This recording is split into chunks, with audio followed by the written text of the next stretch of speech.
Hello guys, welcome back. We have the little Loki all snuggled in with the pups. Look at that, guarding the pups. And what I did, and I had a completely different video in mind for you, maybe one day we'll go into that, is I did a ceremony of thanks to Loki that I've frozen some beef and rice, so I made that with some like spicy Nongshim powder. I like eat the noodles raw. I eat the noodles raw because they're fried noodles, and I will just like keep them around as little snack packs because they're like really low calorie actually. And I mean they're cooked, but I'm not recooking them. They're kind of like the fried noodles you get in a Chinese restaurant, but they're a lot healthier. Anyhow, um, I put that powder and the vegetables and everything because I got the fancy nongshim in with the beef and rice, and we cooked that and we made a soup out of it. And I lit some sage to welcome Loki the fox, not to be confused with the Loki the fox, in, and of course it got the pups and everything because I like to, when it's something that's important that I'm going to be reacting on an emotional level with, I like to sage it, to welcome it into the house, to kind of welcome it into my energy, to kind of balance out everything's energy. As a witch, you learn, like, if someone's really, really depressed, and they're really, really depressed, and they're really, really depressed, and they want to give you a gift, and you take the gift from them, and even though they gave it with good intentions, it can sometimes have that bad energy attached to it. Since I do have depression, I, like, have sage in bulk. I just, like, have it, and if I think, like, my energy is, like, going into stuff, I will, sage it out. And as we were working today, and I was carrying Loki everywhere, the fox, this is going to get confusing, Sigyn was here. And Sigyn is wonderful to work with because, after I got in the fox instead of the 2 games, she was like, oh, thank you so much. You don't know how much he wants this fox. And I'm like, okay, because I probably don't want to say it because little foxes have big ears, but when I first saw her and he had fallen in love with her, Hi, sweetheart. Yeah, I didn't know what to make of her. She looked very unique. Let's put it that way. She looked extremely unique, and I knew he'd fallen in love with her. And I thought she was the most unique fox I'd ever seen. Yes, you're very unique. And, see, I talked to her already. She's like a companion for me. And I adopted her because, we had talked about adoption, and I'm glad I got her. I'm so happy. I kept thanking him all day and carrying her around. Sigyn was delighted, and Sigyn loves her. Sigyn's like petting her, and Sigyn knows that Sigyn's fox is coming in as well. Sigyn's fox is a Hansa. That one is a Ditz. Isn't that a great name?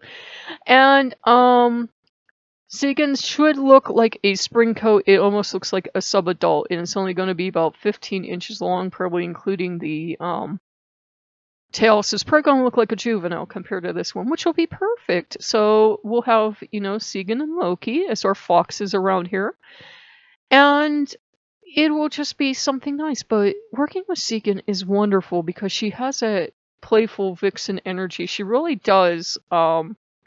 She can kind of come in all different forms like Loki, but she can certainly have that playful vixen energy where she's like bouncing around the house kind of like Bastet does, and she's ready to play, and she can absolutely run circles around Loki, and she's running circles around him. He's just looking at her like, eh, because she's so pretty, and everybody knows she's pretty, and we acknowledge it. And she's such a sweetheart. She knows she's Loki's absolute favorite in the universe, but she's not going to rub your face in it. She, like, wants to share the love and wealth with you. It's like, you're so nice. Like, usually pretty girls are so mean to me, and you're so nice. And women know what I mean, right? Like, that one real pretty girl in the room, and she does not have a nice personality, you know what I mean? But she's not like that at all. She's so sweet. And, so she's happy the foxes are coming in, and she's just, she's delightful to work with because she will sometimes give you nudges and you won't know it's her because, like I said, Loki got his little fox fur rubbed the wrong way because he did not want a Nari coming in.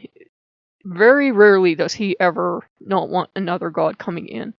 But, you know, and the reason why, and Loki is really bad at articulating things a lot of times with us, yeah, the god of the silver tongue, and he usually will not tell you. You're supposed to read his mind. He's, like I said, he has no gender, and sometimes you can tell. You're supposed to read his mind, and what it was is he wanted me to remember he is my hearth god, and he's my provider of rice and everything else, and he provides food for me. And part of that was a trust issue. I was raised Catholic, and in the Catholic Church, you're taught to really not trust God. I know that sounds weird, but you're taught that God can take anyone, even a living saint, at any absolute time and drop them into poverty, strike them down with fatal disease, drop them into hell. It's God's choice whether or not he loves you. It's God's choice whether or not you make it to heaven or suffer in purgatory or hell. And I'm like, it's taken me a long time for Loki to deprogram me and teach me that, like, God is nice. I mean, they were trying to teach that by the time I was getting out of the church, like, becoming an adult, and I could finally go my own way. But by then, the damage had been done, and we would just look at each other in church like, this is heresy. He's going to get kicked out of the church. What's he talking about? Jesus loves us, and, you know, we were not taught that. So Loki's had a lot of deprogramming to do and a lot of earning my trust, and Sigyn's been helping him. Sigyn's been like, he's a wonderful provider. He's actually quite proud of being able to provide for you. He's so chuffed the fox is here.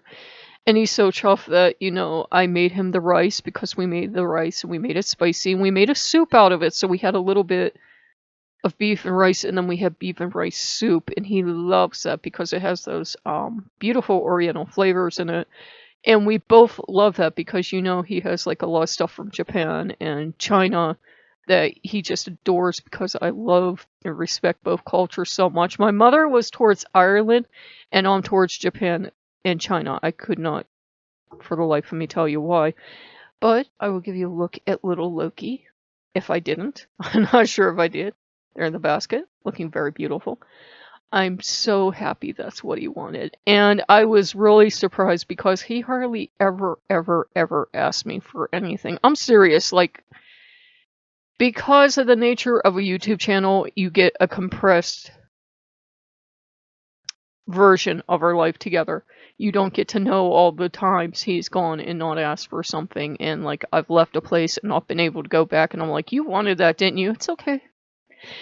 And, you know, he very rarely asks for things, and sometimes he will ask for a thing and he'll have it for a while and then he'll be bored of it, but it depends on what kind of connection he had to it. And he loved this fox. He fell in love.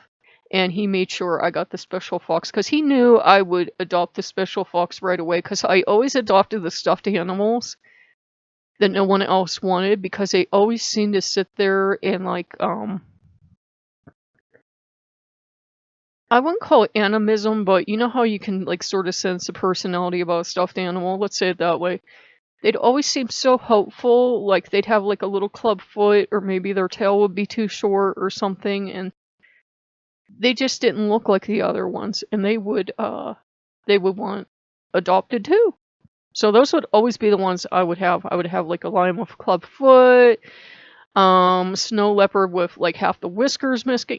And I love them. I thought they were pretty. I thought they looked unique because every other stuffed animal looked exactly the same. Like they came off assembly line and they had personality.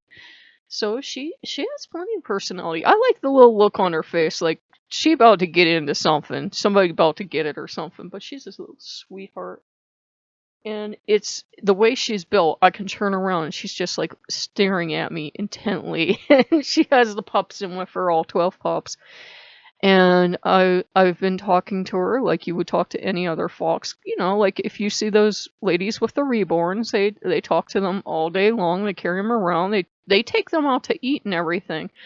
And I wouldn't take her out just because there are too many crazy people that like to shoot animals around here. And some of them are crackpot enough that they would shoot them right off your shoulder. So yeah, she'll stay in the house, but I figure, you know, she gives me a companion to talk to, and it has nothing to do with people will be like, oh, you must be so lonely and pathetic and disturbed. And I was like, no, actually, I have a lot of friends. of like all of you. I have all the gods in that. I have as full a life as possible, but I don't want a human living companion. I really don't want her up to the ability to have an animal living companion, so she's perfect. So, if you guys like what you see, like, comment, subscribe. Loki's really happy. I'm hoping Sigyn's fox looks just as pretty, and I'm glad I only got her and didn't just go ahead and get the gray fox, which would also be a special love fox, but they, I got the Sigyn fox instead because I thought she was beautiful, and I thought, well, I didn't get to see a picture of the fox I'm getting, but I thought, well, we'll have two very different looking foxes, and that'll round out the collection really nicely. So if you guys like what you see, like, comment, subscribe, and I'll see you later. Bye bye.